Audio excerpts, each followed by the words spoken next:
The wheelchair settled into position beside the pristine white tablecloth, and Lee Min-jae's knuckles blanched as he gripped the stem of his wineglass for the 42nd minute. No text, no call, just the suffocating reality of being abandoned like discarded trash. The other diners in the upscale restaurant practiced their studied indifference, but he felt their sidelong glances like acid on an open wound. The formidable Lee Min-jae, godfather of the Blood Oath organization, diminished to a pathetic figure waiting for a woman who would never arrive, a specter haunting his own humiliation. He was reaching for the chrome wheel of his chair when the main doors swept open, and she entered, rich brown skin catching the amber glow of the chandeliers, her natural hair pulled back in an efficient ponytail, a small girl's hand tucked protectively in hers. The child's curious gaze found him instantly, and before her mother could react, she was pulling free and approaching his table with the bold innocence only children dare to possess. "Why are you sitting all alone, mister?" the little girl asked, her head tilting with genuine concern. The woman's sharp intake of breath followed half a heartbeat later as she rushed forward, apologies already forming, but Lee Min-jae couldn't tear his eyes from her face, exhausted but warm, guarded but kind, and remarkably, utterly unintimidated by the man whose name made grown criminals flinch. Sandra Peterson had exactly dollar transcript in her checking account, and $89 in tips folded in her apron pocket, a reality she refused to dwell on as she pushed through the brass doors of the Meridian with her 7-year-old daughter's hand warm and trusting in hers.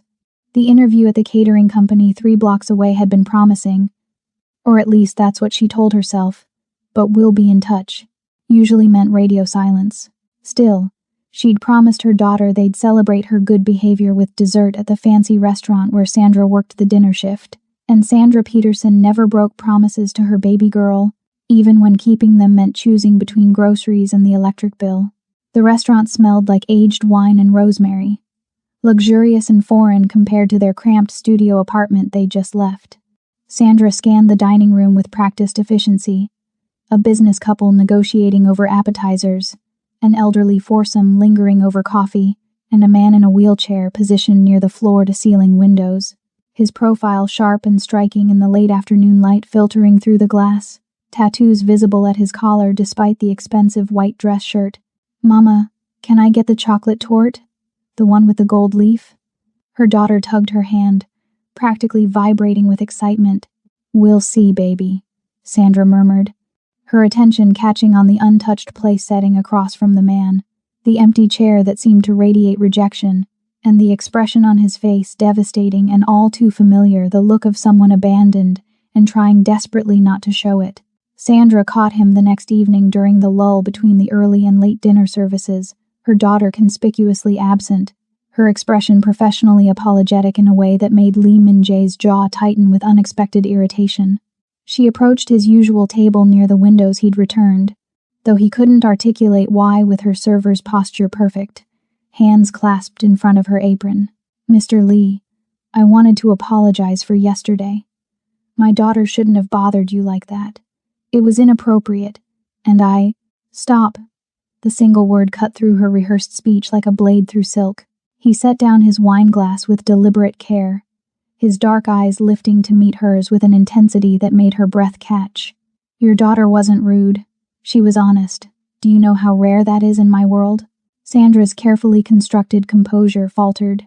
She opened her mouth, closed it, and he saw something flicker across her face, confusion mixed with cautious curiosity. She saw a man alone and asked why. He continued, his voice low enough that the neighboring tables couldn't eavesdrop. "No calculation, no fear, no pretense. That doesn't happen to me. Ever." He paused, studying her with the same calculated assessment he used on potential business associates. Except he found himself cataloging different things. The exhaustion shadowed beneath her eyes, the worn edges of her work shoes, the way her spine stayed rigid despite obvious fatigue. "You raised her to have courage and compassion. That requires strength most people don't possess." The words seemed to strike something deep inside her because her professional mask cracked just enough for him to glimpse the woman underneath, fierce, protective, running on fumes and sheer determination. Sandra's voice came out rougher than she intended. "Thank you. That's kind of you to say. I'm not kind." He reached into his jacket pocket and withdrew a small business card, matte black with silver embossing. But I am observant, and I recognize value when I see it. Is your daughter here tonight? The question clearly caught her off guard. She's with my neighbor. Why? Lehman J's lips curved into something that wasn't quite a smile. Because I promised myself if I saw you again, I'd offer her that chocolate torte she was eyeing.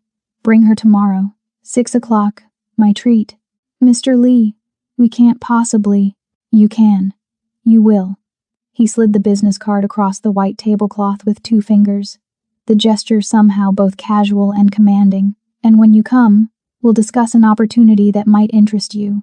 A position, one that pays considerably more than waiting tables. His eyes held hers, and she saw something unexpected in their depths, not pity, but recognition, like he understood exactly what it meant to fight while the world watched you struggle. Call the number on that card before 5 tomorrow. Confirm you're coming. If you don't, I'll assume you're not interested, and I won't ask again. Sandra stared at the card like it might bite her, then slowly reached out and took it, her fingers trembling almost imperceptibly. What kind of position? The kind that solves problems, he said simply.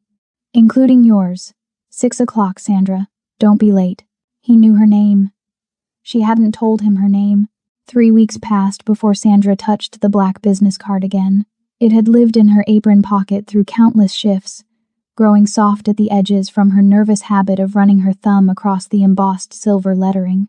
She'd brought her daughter to that dinner. How could she refuse after seeing the hope light up those young eyes, and watched Lehman J treat them both with a careful courtesy that felt more dangerous than kindness. He'd asked questions. Simple ones.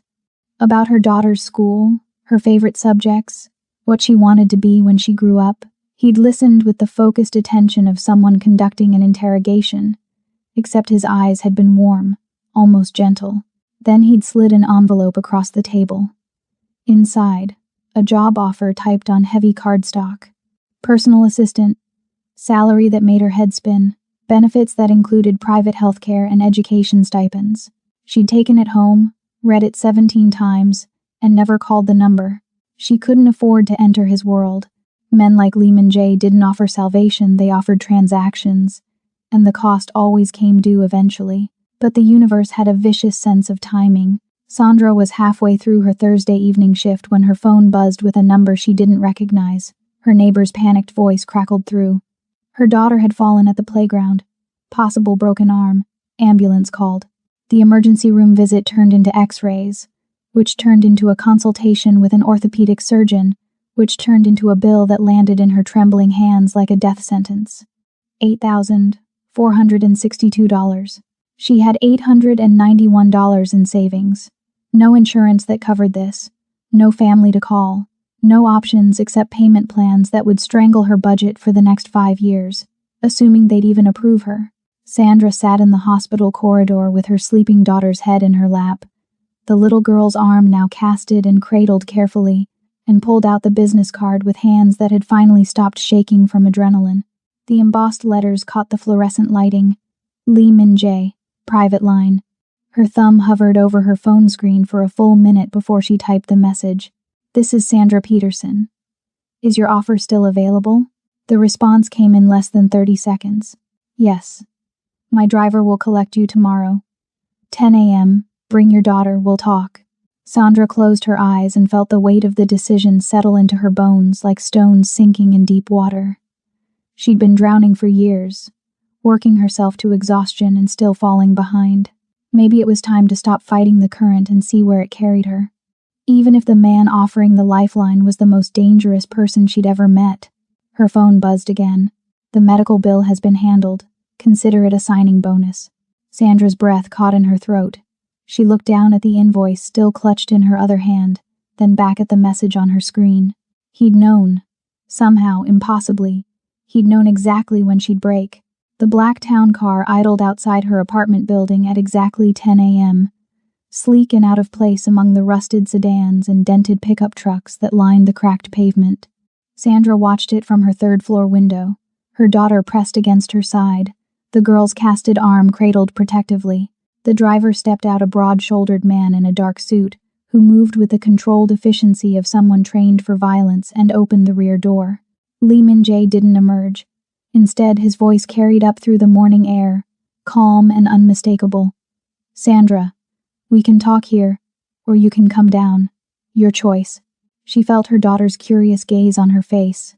Those innocent eyes that trusted her to make the right decisions, to keep them safe, to somehow make their broken life whole again. Sandra kissed the top of her head and murmured for her to stay inside with Mrs. Chen next door, then descended the narrow stairwell with legs that felt like lead. He was waiting at the bottom, his wheelchair positioned near the building's entrance where the morning light cut harsh shadows across his face. Up close, in the unforgiving daylight, she could see the full extent of the tattoos that crawled up his neck, intricate patterns that probably meant something deadly in his world. His white shirt was crisp despite the humidity, his dark slacks perfectly tailored, even seated. He looked like he'd been carved from expensive marble and dropped into her neighborhood like a beautiful, dangerous artifact. "You look exhausted," he said without preamble, his eyes tracking the dark circles beneath hers, the way her hands twisted together. "When did you last sleep a full night?" The question was so unexpected, so intimate, that Sandra's defenses cracked. "I don't remember. Honest." He nodded once, as if she'd passed some test. "Let me be equally honest with you. I know about the medical bill, $8,462. I know about the $1,700 you owe in back rent. I know about the credit card debt that's climbing toward $11,000. And I know your car needs a transmission repair you can't afford." His voice remained conversational, almost gentle, but each revelation felt like a scalpel peeling back her skin. "I know you work 60-hour weeks and still can't cover your daughter's school expenses. I know her school is 3 blocks from a neighborhood with an active gang presence. And I know you walk her there every morning because you can't trust anyone else to keep her safe." Sandra's breath had gone shallow, her vision tunneling. "How does it matter?" He leaned forward slightly, his hands folded in his lap with deceptive calm. "What matters is this. I'm offering you a way out.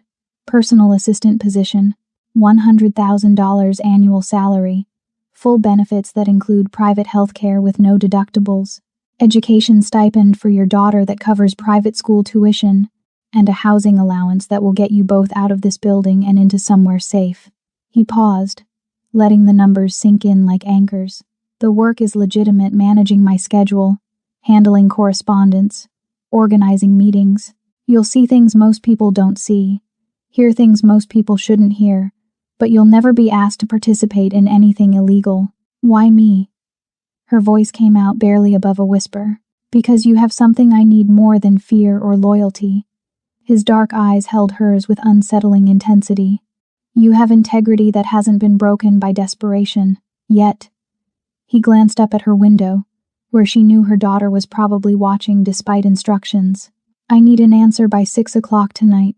After that, the offer expires, and we both go back to our separate worlds.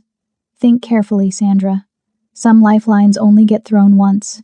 Sandra's first meeting took place in a private room at an upscale hotel, the kind of space designed for corporate negotiations, but repurposed for something far more dangerous.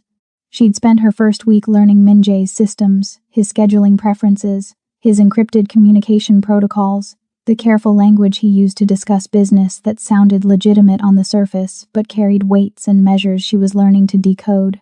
He'd kept his word about keeping things legal from her perspective, but she wasn't naive enough to think the men filing into this room were discussing anything innocent. She stood behind Min-jae's wheelchair, tablet in hand, spine straight in her new professional attire, a charcoal suit that actually fit properly, purchased with the advance he'd insisted she take. 6 men entered, all Korean, all dressed in expensive suits that couldn't quite hide the violence coiled beneath their polished exteriors. They bowed to Min-jae with varying degrees of respect, but their eyes tracked to her with undisguised curiosity and, in some cases, contempt. The meeting began in English, but Sandra noticed how it kept slipping into rapid Korean, the words flowing too fast for her to catch more than fragments. Min-jae translated when necessary, his voice calm and authoritative as he discussed shipment schedules and distribution networks that she carefully didn't think too hard about. Then one man spoke, younger than the others, his suit more ostentatious, his posture radiating arrogance. Park Min-ho. She'd seen his name on Min-jae's calendar flagged with a small red notation that meant potential problem. Min-ho leaned back in his chair, his gaze sliding over Sandra with barely concealed disdain, and said something in Korean that made two of the other men shift uncomfortably. The words were directed at Min-jae, but the sneering tone and the dismissive gesture toward her made the intent crystal clear. The temperature in the room dropped 10 degrees. Min-jae went utterly still, and Sandra recognized that stillness now. It was the same predatory calm she'd seen when he'd cornered her outside her apartment, except now it carried the weight of genuine threat. When he spoke, his voice was soft, almost conversational, but every syllable landed like a blade. Repeat that. In English. So my associate can understand exactly what you just said about her. Min-ho's smirk faltered. I was merely suggesting that your assistant seems decorative rather than functional. Perhaps your judgment has been compromised by what? Min-jae's interruption was surgical. Choose your next words very carefully, Min-ho. The room held its collective breath. Sandra's fingers tightened on her tablet, her heart hammering against her ribs, but she kept her expression neutral, professional, refusing to show weakness. Min-ho's jaw worked, clearly recalculating. I simply question whether she understands the nature of our business. She understands everything she needs to understand. Min-jae wheeled forward slightly, closing the distance between them without ever leaving his chair, and somehow the motion carried more menace than if he'd stood and advanced. But let me clarify something for everyone in this room. Sandra Peterson is my personal assistant. She has my complete confidence and my complete protection. Any disrespect shown to her is disrespect shown to me. Any threat made toward her is a threat made toward me. His eyes locked onto Min-ho with lethal focus. And we all know how I respond to threats, don't we? The silence was suffocating. Min-ho's face had gone pale beneath his tan, and Sandra watched him swallow hard before offering a stiff bow. My apologies, Sejongnim. I spoke out of turn. Yes, you did. Min-jae didn't move, didn't blink. It won't happen again. Because if it does, we won't be having this conversation in a hotel conference room. Are we clear? Crystal clear. Only then did Min-jae lean back, his posture relaxing fractionally, and when he glanced up at Sandra, she saw something unexpected in his eyes, not just protectiveness, but a question. Are you all right? She gave him the smallest nod, and his expression shifted into something that might have been pride. 2 months into the job, Sandra had found an unexpected rhythm in Min-jae's world. She'd learned to read his silences, to anticipate his needs before he voiced them, to navigate the dangerous men who passed through his penthouse with professional courtesy that masked her constant vigilance. Her daughter was thriving in her new private school, making friends, excelling in classes that actually challenged her. They'd moved to a safe neighborhood with a doorman and functioning locks. For the first time in years, Sandra could breathe without the weight of financial ruin crushing her chest. She should have known peace never lasted. The email arrived at 2:47 p.m. on a Tuesday, sent to her work account from an address she didn't recognize.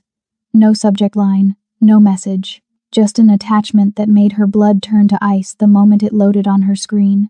Her daughter, leaving school. The photo was high resolution, taken from across the street with a telephoto lens that captured every detail. Her backpack with the rainbow patches, the cast still on her arm, though it was due to come off next week, the gap-toothed smile as she talked to her friend. The timestamp was from that morning. 3 hours ago. Sandra's hands were shaking so hard she nearly dropped her tablet. She was still staring at the image, her vision tunneling, her breath coming in short gasps, when Min-jae's voice cut through the panic. Sandra, what's wrong? She couldn't speak, couldn't move, just turned the screen toward him with nerveless fingers. The change in Min-jae was instantaneous and terrifying.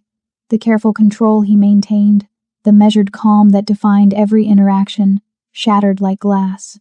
His face went rigid, something deadly and ancient rising behind his eyes as he grabbed the tablet and examined the photo. His jaw clenched so tight she could see the muscle jumping beneath his skin. When, the word came out barely above a whisper, but it carried the weight of a death sentence.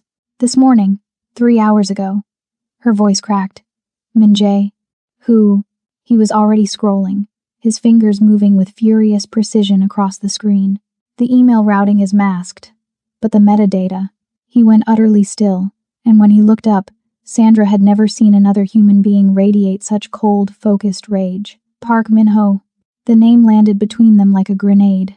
Sandra's legs gave out, and she sank into the nearest chair, her entire body trembling. My daughter. He took a picture of my daughter. He made a threat. Min-jae's voice had gone soft, almost gentle, which somehow made it more terrifying. Against a child. Against your child. He reached for his phone, then stopped, his attention snapping back to her with laser focus. Sandra, listen to me very carefully. This is not a negotiation, and I don't have time to argue. Pack a bag. Pack 2. One for you, one for your daughter. You're moving into the penthouse tonight. I can't just... You can, you will. He was already texting someone, his fingers flying across the screen. I'm sending 2 of my people to your daughter's school right now. They'll stay with her until you can pick her up. I'm putting armed security on your apartment building until we can move your belongings. And you. He looked up at her, and the protective fury in his expression made her chest ache. You don't leave my sight until Min-ho is dealt with. Do you understand? Sandra opened her mouth to protest about boundaries, about keeping her daughter separate from his world, about all the conditions she'd demanded, but the words died in her throat, because the man in front of her wasn't her boss anymore. He was something more dangerous and infinitely more necessary. He was her shield. How long? She whispered. As long as it takes. His hand found hers, squeezed once, fierce and steady. No one touches your daughter. Not while I'm breathing. The penthouse transformed overnight into something between a fortress and a home. Sandra watched it happen in real-time, security personnel conducting sweeps of every room, installing additional cameras at entry points, reinforcing the already formidable locks on the private elevator. Min-jae orchestrated it all from his position near the windows, his phone pressed to his ear, his voice issuing commands with clipped precision that left no room for questions or hesitation. Her daughter arrived 2 hours later, escorted by 2 stone-faced men who'd apparently been her shadows since the moment school let out. The little girl burst through the elevator doors with her backpack bouncing, seemingly oblivious to the gravity of the situation, her eyes going wide as she took in the sprawling penthouse. Mama, is this where we're staying? It's like a castle. Sandra caught her in a fierce embrace, breathing in the familiar scent of her daughter's shampoo, feeling the solid reality of her warm body against her chest. Safe. Unharmed, completely unaware of how close danger had come. For a little while, baby. Mr. Lee is... helping us. Min-jae had wheeled closer, and when Sandra looked up, she saw something raw and unguarded in his expression as he watched them relief. She realized, and something deeper that made her breath catch. Your room is ready, he said quietly. Second door on the left. It has its own bathroom, and I had some things brought over from your apartment. Books, toys, clothes. His gaze shifted to her daughter. There's also a new tablet on the desk. For homework. And maybe some games if your mother approves. The little girl's face lit up, and she looked to Sandra with pleading eyes. Sandra managed a nod, and her daughter took off down the hallway with the resilient enthusiasm only children possessed, her cast-covered arm swinging as she ran. The silence that followed felt heavier than stone.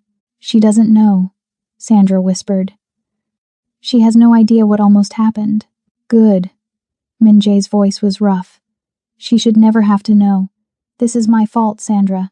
I brought you into my world, and I didn't protect you well enough. I underestimated how far Min-ho would go. And your daughter. His hands clenched on the armrests of his wheelchair, knuckles going white. A child. He threatened a child to get to me. Sandra found herself moving without conscious thought, sinking to her knees beside his chair so they were eye level, her hands covering his clenched fists. Stop. This isn't your fault. Min-ho made his choice. I made mine first. His dark eyes met hers, and she saw the weight of self-recrimination there, the shame that went deeper than the current crisis.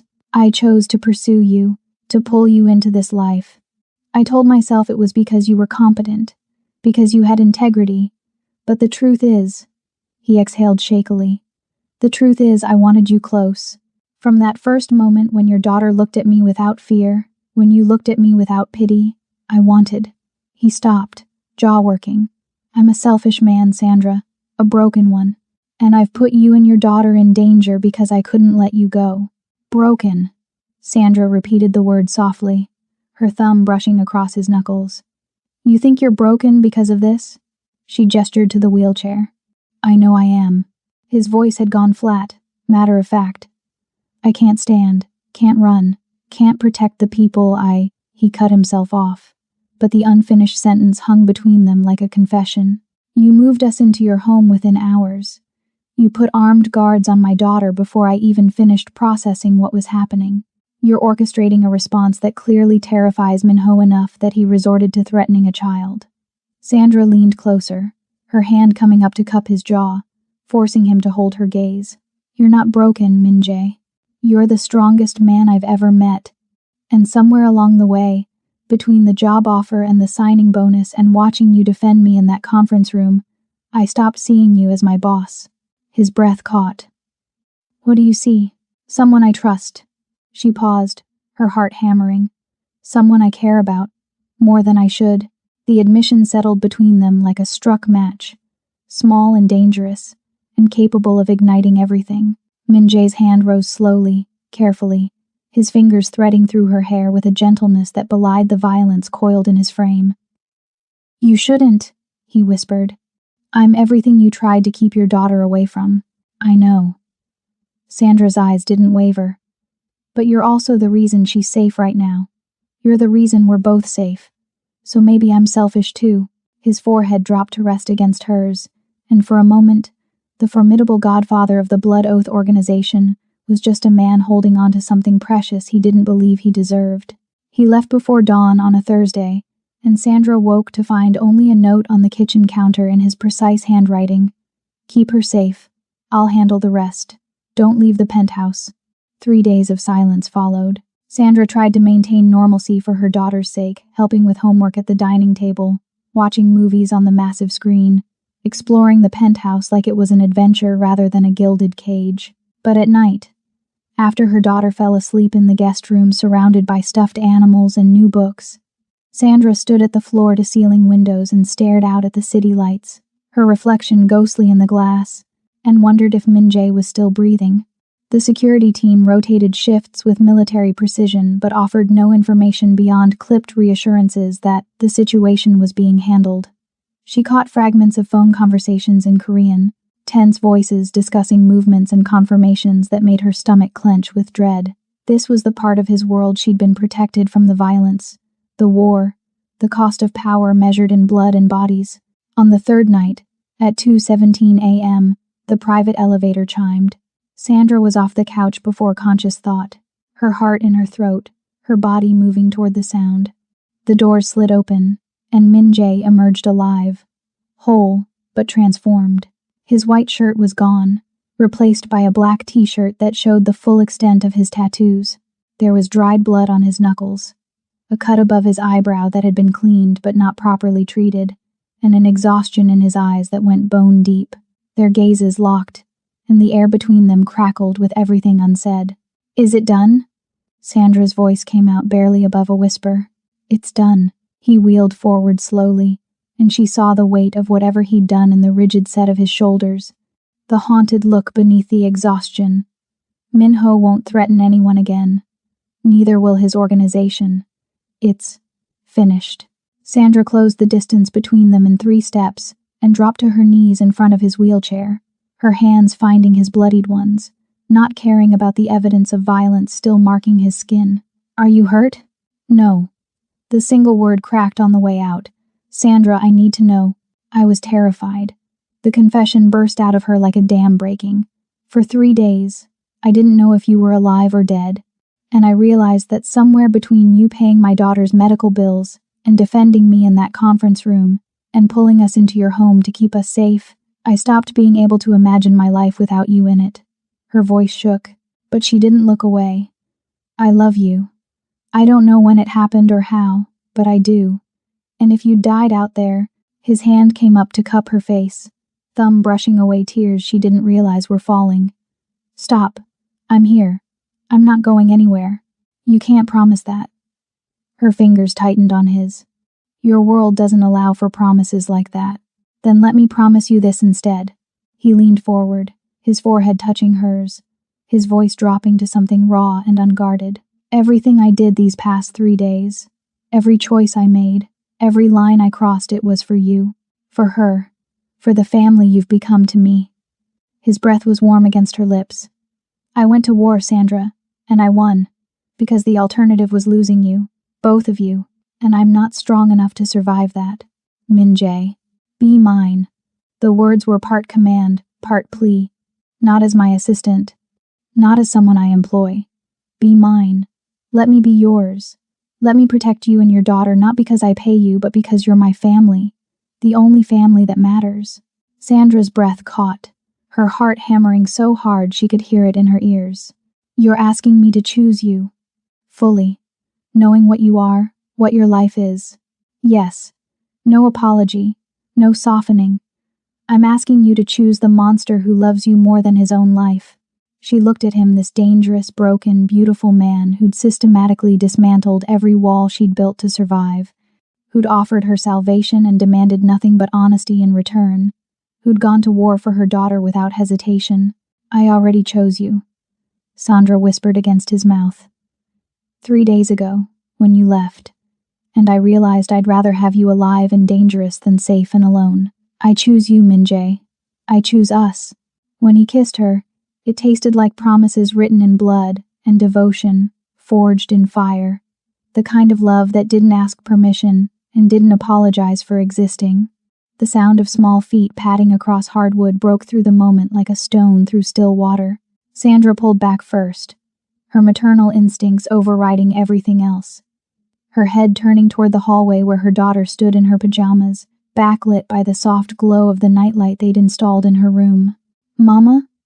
The little girl's voice was sleep-rough and uncertain, her good hand clutching the stuffed rabbit Min Jae had bought her on the second day.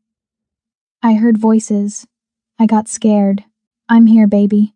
Sandra was up and moving before Min Jae could respond, but his hand caught hers briefly, a silent anchor before she crossed to her daughter and gathered her close. Everything's okay. Mr. Lee just got home. The girl's eyes tracked past Sandra to where Min Jae sat in his wheelchair, and Sandra watched her daughter's face shift through a series of expressions: relief, curiosity, and then something more complicated as she took in the scene she'd interrupted. Children saw more than adults gave them credit for, and Sandra knew her daughter had just witnessed something that changed the landscape of their small family. You were gone a long time, the girl said to Min Jae, her tone somewhere between accusation and concern. Mama was sad. She tried to hide it, but I could tell. Min Jae's expression softened in a way Sandra had never seen before, all the hard edges and controlled menace melting into something almost gentle. I'm sorry I made your mother sad. I had to take care of something important. Something to keep both of you safe. The girl considered this with the gravity of someone far older than her years. Then she walked across the room, her bare feet silent on the floor, and stopped directly in front of Min Jae's wheelchair. Sandra's breath caught, every maternal instinct screaming to intervene, to protect, but she forced herself to stay still and let the moment unfold. You love my mama, the girl said. Not a question, a statement of observed fact. Min Jae didn't flinch, didn't deflect. Yes, very much. And you want to keep us safe, both of us. More than anything. The girl's head tilted, her expression serious in that way children became when processing something that would shape their understanding of the world. My teacher said families are people who love each other and take care of each other. She said families come in all different shapes. Sandra's throat went tight. She could see where this was heading, could feel the question forming in the air between them like something fragile and inevitable. Are you going to be my daddy now? The words came out small but clear, cutting through the late-night silence with devastating precision. The question hung in the air, and Sandra watched Min Jae's face, watched him look at her daughter, really look at her, taking in the hope and fear and innocent trust in those young eyes. Then his gaze lifted to Sandra's, and she saw everything in that single glance. The question beneath the question. The understanding that this was a threshold they couldn't uncross. The desperate hope that she would allow him this. She gave him the smallest nod, tears already blurring her vision. Min-jae turned back to the little girl, and for the first time since Sandra had met him, a genuine smile crossed his face, not the dangerous curve of his lips when he made a threat, not the calculated expression when he negotiated a deal, but something real and unguarded and achingly vulnerable. "I'd like that very much," he said quietly, his voice rough with emotion. "If you'll have me, and if your mother agrees." The girl looked back at Sandra, her eyes asking permission for something that would change everything. "Yes," Sandra whispered, her hand pressed against her mouth as tears spilled over. "Yes, baby, if this is what you want." Her daughter's face lit up with pure joy, and she threw her good arm around Min-jae's neck in a fierce hug that nearly knocked him sideways. He caught her carefully, his hands settling on her small back with a gentleness that belied the violence they'd recently committed. And when he met Sandra's eyes over their daughter's shoulder, she saw her own truth reflected back at her. They were a family now, broken and unconventional and forged in fire, but a family nonetheless. "Can I go back to bed now?" her daughter asked, pulling back with a yawn. "I'm really sleepy, Daddy." The word landed like a blessing, and Min-jae's breath caught audibly. "Of course." "Sweet dreams." Sandra walked her daughter back to her room, tucked her in with whispered reassurances and a kiss to her forehead, and when she returned to the living room, Min-jae was exactly where she'd left him, his hands covering his face, his shoulders shaking with silent emotion. She knelt beside him again, pulled his hands away, and kissed him like a promise she intended to keep forever. 5 years later, Sandra stood at the penthouse windows, watching the city lights flicker to life as dusk settled over the skyline. Her reflection stared back older now, laugh lines at her eyes, a diamond ring catching the fading light. Behind her, Lily's laughter echoed from her bedroom. "You're thinking too loud again." Sandra smiled without turning. Min-jae's wheelchair rolled up beside her, and his hand found hers with the easy familiarity of years. "Just remembering," she said softly. "The restaurant?" He knew her too well. The empty chair. "How broken you looked." Sandra squeezed his hand. "How broken I was." Min-jae was quiet, his thumb tracing circles on her palm. The blood oath had been restructured, stabilized, its leadership undisputed after Park Min-ho's organization had been dismantled. Some nights Sandra still woke remembering those 3 days Min-jae had disappeared to handle the threat, but he'd come back. He always came back. "I was drowning," Min-jae said finally. "The paralysis, the pity, the loneliness. I'd convinced myself I was already dead, just hadn't stopped breathing yet. And then Lily asked why you looked so sad." "And then Lily asked why I looked so sad," he echoed, smiling. This fearless child who saw straight through everything I'd built to protect myself. Sandra crouched down so they were eye level. Even after everything, she still saw both versions of him, the ruthless leader who commanded an empire, and the man who'd defended her honor, who'd protected her daughter, who'd been terrified she'd say no when he proposed. "You saved us," Sandra said. "The medical bills, the job, the protection." "No." Min-jae's hand cupped her face.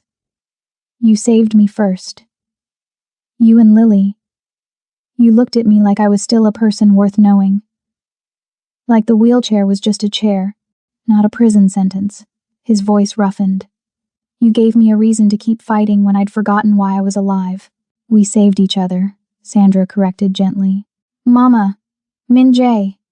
Lily's voice called from down the hall. She was 13 now, all gangly limbs and braces and fierce intelligence. She bounded into the room with her homework tablet. "I need help with this history essay." She stopped, looking between them. "Are you guys being mushy again?" Min-jae laughed, the sound warm and unguarded. "Always. Come here."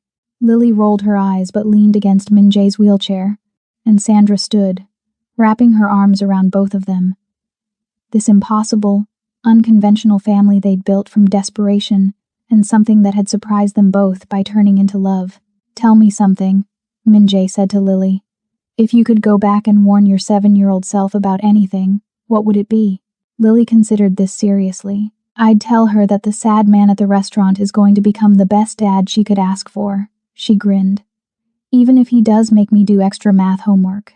Sandra watched Min-jae's face transform the vulnerability, the love, The wonder that this was his life now.